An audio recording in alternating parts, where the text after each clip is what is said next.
देश विदेश की सच्ची खबर सच के साथ। आप देख रहे हैं नेशनल इंडिया न्यूज।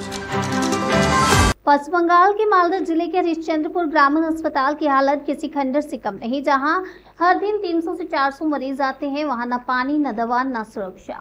65 बिस्तरों वाले इस अस्पताल में चादरें नहीं मिलती, शौचालय गंदगी से भरे हैं, नल में पानी नहीं आता, कुत्ते बकरियां अस्पताल के भीतर घूमते हैं, महिला पुरुष वार्ड तक अलग नहीं, जिससे महिलाएं असुरक्षित महसूस करती हैं। मरीजों को बाहर से दवाएं खरीदनी पड़ती हैं और शिकायत है कि अस्पताल में आने वाली दवाइयां भी चोरी कर बाहर बेच दी जाती हैं।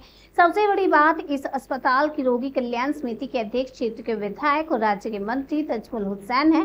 भाजपा इस मुद्दे पर जमीन से लेकर सदन तक हमला बोल रही है तो मंत्री और प्रशासन सफाई में जुटे हैं। ब्लॉक स्वास्थ्य प्रशासन का कहना है कि मरीज ज्यादा और संसाधन बेहद कम है, लेकिन सवाल यही है कि जब नेता बीमार होते हैं तो वे प्राइवेट इलाज करवा लेते हैं। गरीब जाए तो जाए कहां, सरकारी अस्पताल खुद बीमार हो गया है। হরিশ্চন্দ্রপুর গ্রামীণ যে হাসপাতালটা আছে সেখানে মানে অনেক কিছুরই ক্রাইসিস, মানে বেডে চাদর পাওয়া যাচ্ছে না, ওষুধ মিলছে না, যত্রতত্র গরু ছাগল ঘুরে বেড়াচ্ছে।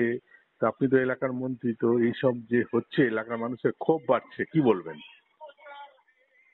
না না, ওইরকম জিনিসের কোনো অসুবিধা নাই। অসুবিধা নেই, কিন্তু ওখানে তো প্রচুর সবকিছু তো কিছুই পাওয়া, চাদর, তুলা ব্যান্ডেজ নাই, ওষুধ নাই, চাদর মিলছে না, বলছে সাপ্লাই নাই।